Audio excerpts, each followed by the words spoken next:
おはようございます。画家の小木曽です。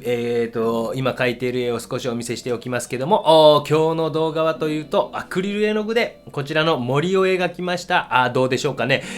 思い切って初め大胆にだんだんと塗っていく。オーソドックスな方法なんですけども、何度か薄くグレーズとかをして、描いていくんですが、皆様の作品を見させていただく機会が案外あって、でちょっとその絵の具の溶き方とかにバリエーションが少ないなというのをすごい感じておりました。でアクリル絵の具とか使うとどっちかというとペタペタとフラットになっていくんですね。でこういった感じで少し薄い絵の具を途中でかけてあげたりするだけで色の深みみたいなのが出てきて、アクリルのまた持っている良さ、下の絵の具が乾いたら何層でも重ねていけるということができますので、ぜひ試してみてください。どうぞ。それでは解説をしていこうと思います。鉛筆でまず下書きを取っていってますね。地平線、この辺かなとか木を描いていって、で、アクリル絵の具の場合はそんなに僕は神経質に下書きをしません。どちらかというと消えていってしまいますので、ですね。で、これは本当にこう初心者向けというか、書いてあるものすごい書いてるじゃないですかって言うかもしれませんけど、初心者向けですよ。書けます、できますよ。という気持ちでぜひやってほしいなと思うんですけども、そしてもうこれぐらいでもいきなりガンと置いて、暗いところを線をまずある程度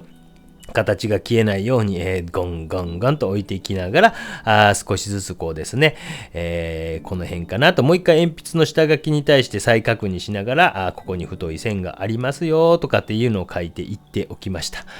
で、アクリル絵の具に関してはですね、やっぱり重ねることができるっていうことはすごくメリットなんですが、溶き方に関してはやっぱりちょっとバリエーションを持って溶く、絵の具を水を多めに溶くとか、そういった感じで少しバリエーションを多めにしておいた方が、やはり深みとか出しやすいです。アクリル絵の具ってどうしてもですね、ペタッとしてポスターカラーみたいな感じでベタ塗りになりがちです。もちろんそういう絵を目指されるならそれはそれで結構なんですが、そこがなかなか初心者の人には難しかったりするので、こういう動画を見てですね、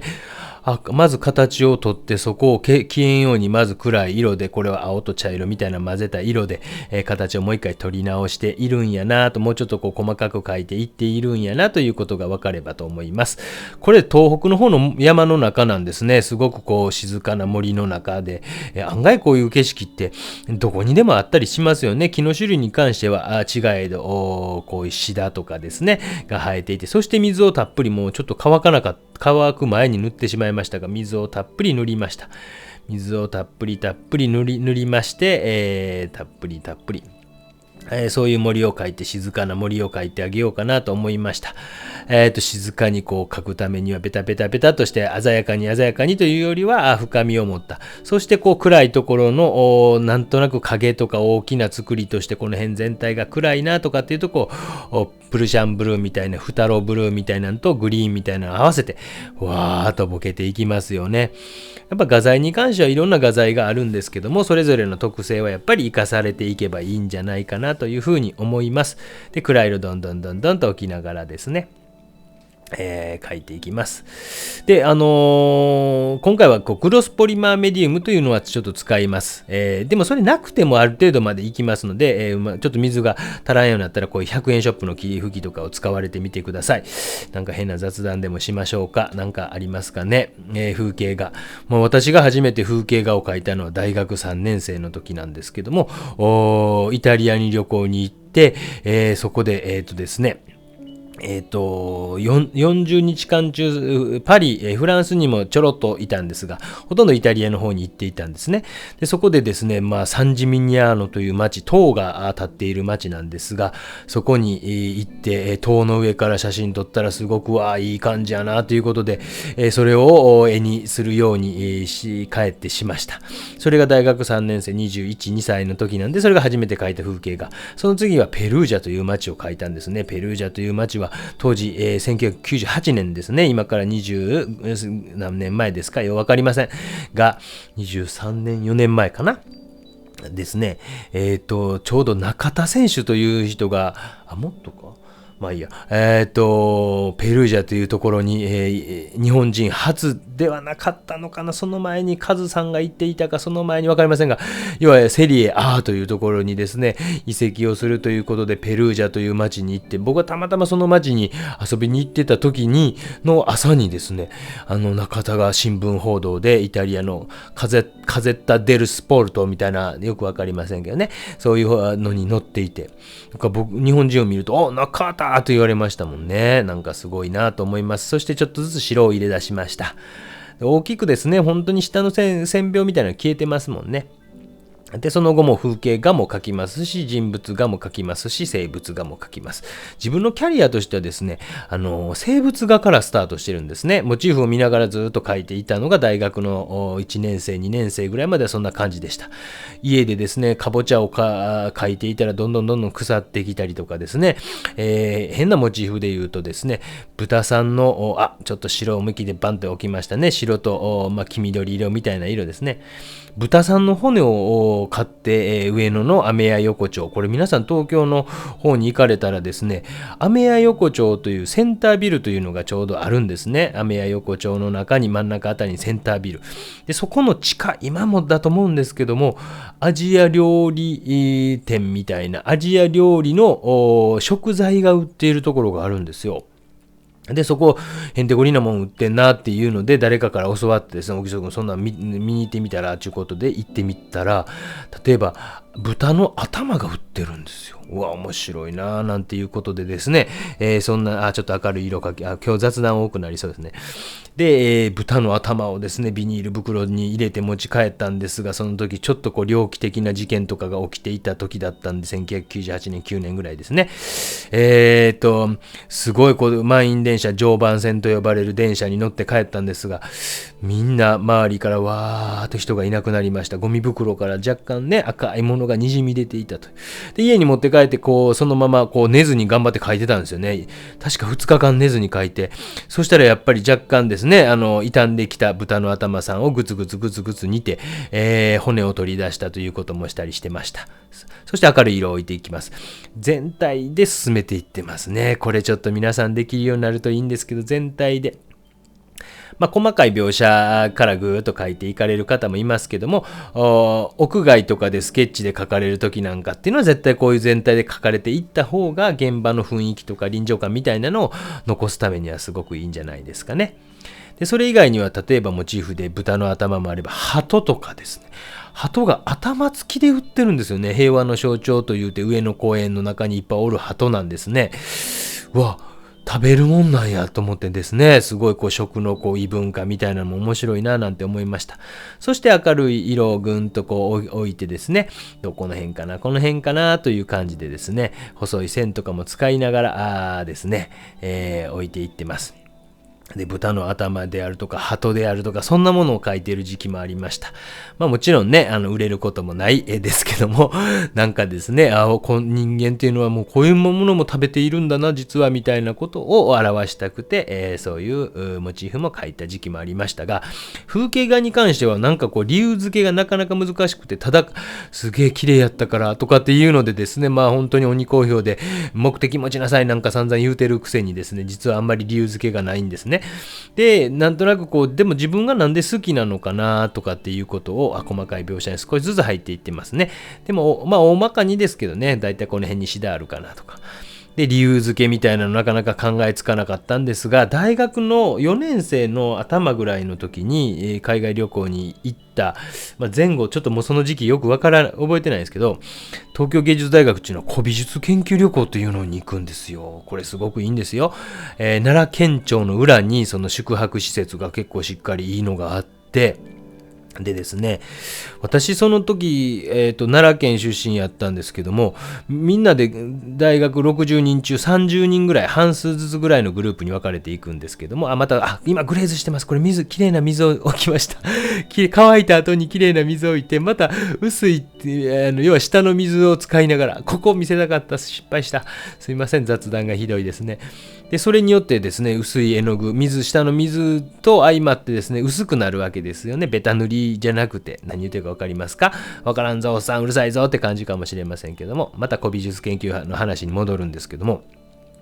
そうするとですね、自分が故郷って実はあんまり好きじゃなかったんですね。なんか奈良って、例えば大阪の予備校に行っていたら、めっちゃ田舎やんとか言われるんですよ。こんなもんね、親が住んだだけで、自分がこうそこに意図して住みたかったわけでもないですけど、で、東京に行ったら逆に奈良っていいね。自分の故郷、小木曽君の故郷奈良っていいです。いいじゃん。超いいじゃんっていう感じですか。奈良と大阪の人やったら、超いな、超とは言わんか。すいません。よくわかりなくなりました。で、要は東京とか行ったらすごく憧れられて、あ、そうなんやと思って、あと、古美術研究旅行に行くともうみんなが言うんです。めっちゃいいとこに。でも実は自分自身ではそんなに奈良を18歳の頃、寺社仏閣なんかそんなにね、なんか初詣に東大寺に行きましたとか、春日大社に行きました程度で、その程度だったりしたんですけども、改めて見るといいんですよね。例えば仏像一つにしても、東照大寺なんかすごいいいですよね。とかですね。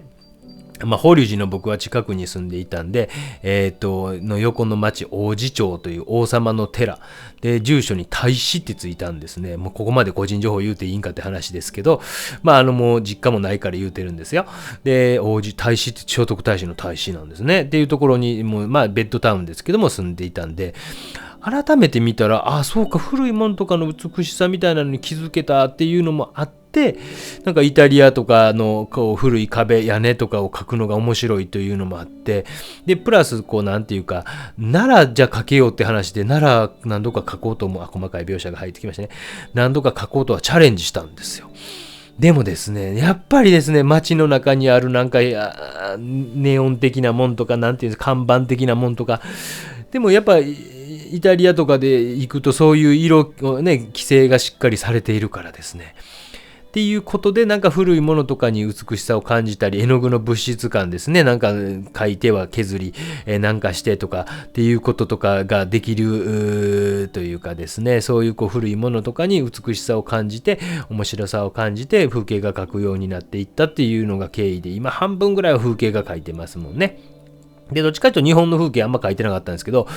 ここ何年間かはやっぱコロナの影響もあるんですが、こうやってこう皆様にお見せするためにこういう風にこう作画動画を作ると、あ、これはこれで面白いなと新しい発見をしているという、瓦礫何年になりますか知りませんが、そんな風に思うようになった今日この頃でございます。だから大きい作品やと100号の風景、130号の風景とかっていうのまで描いてます。肉体労働ですけどもね。で、ちょっとずつ細かい赤系のこうね、枯れた枝みたいなのとか、木の茶色さみたいなのを少し描きながら、密度が上がってきているのがわかりますか。もう一回こうグレーズ的な、グロスポリマーメディウムとかを入れないでやったものというのがもうすぐ出てきますけども、このように細かい描写をして、でも全体のバランスの中で少しなんかバタバタしてきているなとかっていう時はそういうグレージングみたいなことで、ちょっとですね、なんていうか全体のトーンを整えてあげる、トーンっていうかですね、バルールを整えてあげるというような感じにしてあげます。本当にこういう森をこうね、筆の筆致とかの勢いを使って描くということもいいんじゃないでしょうか。だから今まで何カ国書いたかな。イタリア、海外だとイタリア、スペイン、ポルトガル、フランス、チェコ、クロアチア、どこですかね。あと、ボスニア・ヘルツェゴビナも書いたような気がしますね。っていう感じで、ドライヤーで乾かしてます。もう一回このグレーズ的な作業を水だけでのバージョンやりますね。完全に乾いてからやってください。そこは完全に乾かしてやってください。アクリル絵の具に関してはかなり強引にドライヤーをかけてあげてもいいと思ってますよ。乾いてるかな。ちょっともうどうしても乾かん水が多すぎなっていうところはこうやってティッシュでポンポンポンと拭き取って。で、水だけをビューと。そうするとちょっとこうしっとりした濡れ色になりますよね。濡れ色になった後に絵の具をポンポンポンと置くと滲んでいって、グレーズ的な。これは白です。スカンブルっていう感じかもしれませんね。奥に見える、木漏れ日的なものをちょんちょんと置いて、水のね、滲み。こういうのグレーズです。暗い色をポンポンポンポンと置きながら、グレージングをしていってるということでございます。という感じで、グレーズ、書き込み、グレーズというのを繰り返していくと、色自体も深みが出てきますね。右上なんか影が落ちてます。これハケかなんかの影ですね。すみません。で、暗い色を少し置いていくとグレージング的な効果がこういうふうに、生きてくるということでございます。こういう風にですね、絵の具が乾いたら溶けないわけで、水ジャバジャバーっと置いてもいいわけですよね。だから画材のやっぱりそれぞれの特性みたいなのを理解しておくと、もちろんこの上から透明水彩で描いてもいいですし、色鉛筆で描いてもいいですし、油絵の具だって紙ですけど、載せようと思えば載せれます。紙なんでですね、動いたりしますから、完全に乾いた後にあれすると、ひび割れとか起きやすいので気をつけてくださいね。っていう感じでドライヤーで完全に乾かして、ここからグロスポリマーメディウムというものをかけて、この段階少し覚えておいてください。この段階でも十分深みのある絵になっているんじゃないかなと思います。イタリア楽しい海外旅行話みたいなのもね、何度かしてますけども、また機会があればしたいなと思うんですけど、アッシジというところで、ラザニアを頼んだら、お前食えんのかみたいな顔されて、食えるよって言って、店員さんが持ってきたらめちゃくちゃでかいフライパンにめちゃくちゃ熱いお好み焼きが3枚分ぐらいのが出てきたとかいう話とかね、足地の街で、特急電車に乗り、これはですね、フタロシアにブルーンとグリーンを混ぜて、グロスポリマーメディウムというのをこれですね、入れて、これに1に対して水1ぐらいにしてます。足地という町で特急電車乗り過ごしたからボケーと待ってて、駅員さんを絵描いてたらお前何してんねやって言われてですね、でお前を絵描いてたんやって言うたらですね、ライカミケランジェロって言われて、そうか、じゃあお前にプレゼントしますわみたいなこと言うたら、ほんまけみたいなこと言われてですね、次特急電車お前フィレンツェまで行く電車来るからお前乗ってけって言われて、ローマやったか覚えてませんけど、そしてグレーズしますね。乗ってけって、俺も金ないぞ、ノーマニーって言ったら、いや、かめへんちゅって、駅員さんが車掌さんに、おい、日本人乗せたってくれっていうことを言うてですね、そんな1998年まだユーロ圏じゃなくて、リラとかですね、そういう時なんです。いや、イタリア面白い雑で、適当な国やなと思って、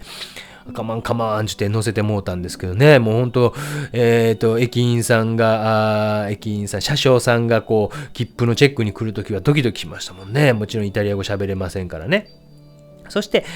グレーズをして、生乾きの状態でやるとトントントントンとやるとブワーっと滲んだりもします。乾いてからも描いていけます。これでちょっと透明、艶が出てしまって画面がどうしても光ってしまいますけども、艶のあるアクリル絵の具になってきて、ですね、構造ができましたね。グレーズ的なのを3回か4回やりました。ということで深みも出てくるし、このなんていうかうっそうと茂った森のなんていうか湿った湿度みたいなのが出てきたんじゃないでしょうか。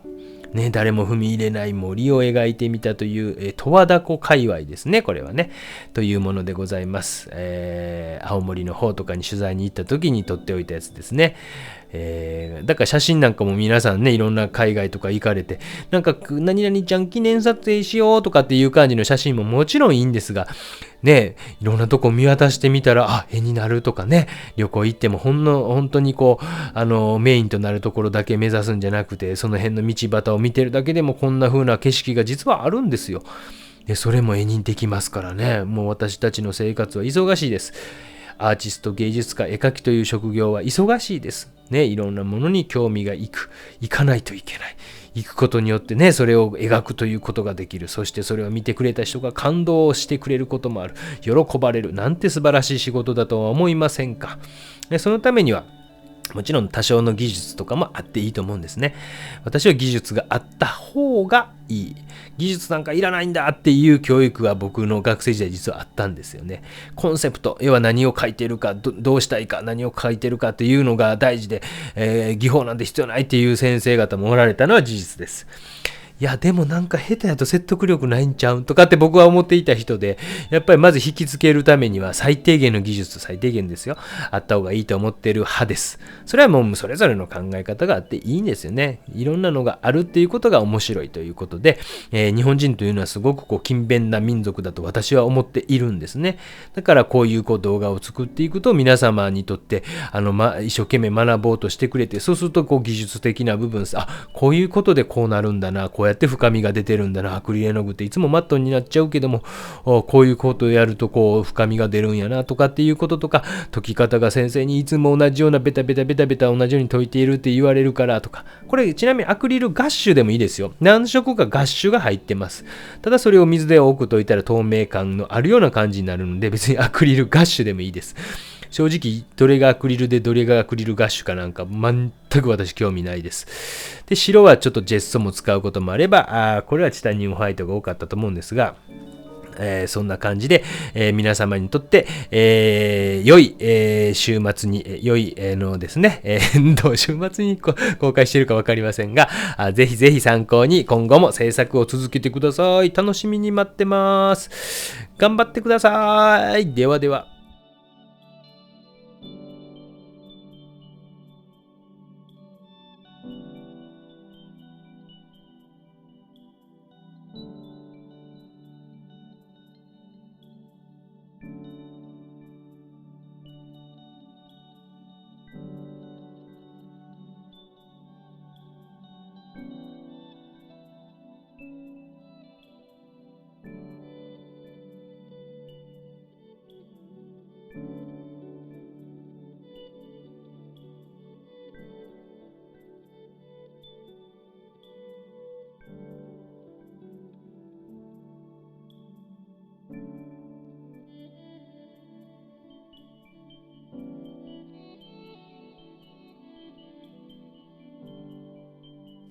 ご視聴ありがとうございました。いかがだったでしょうか。こんな感じでですね、もっともっともちろん密度を上げていくことも可能ですけども、約2時間ほど書いた作品となっております。構造を作っていくということを少し覚えていくと、それぞれの油絵でも水彩、透明水彩でも、何でもその活用できますので、ぜひ自分の作品に置き換えて少し考えられてみてください。画材は違えども同じような考え方で、色の深みとかも出てきますので、そしてこれぐらいシンプルな森とかでも絵にできるんですよということをお見せしたくてこのような動画にしました。ぜひぜひ、皆さん頑張って、制作に、励んでいただければと思います。ではチャンネル登録よろしくね。SNS もやってます。よろしくね。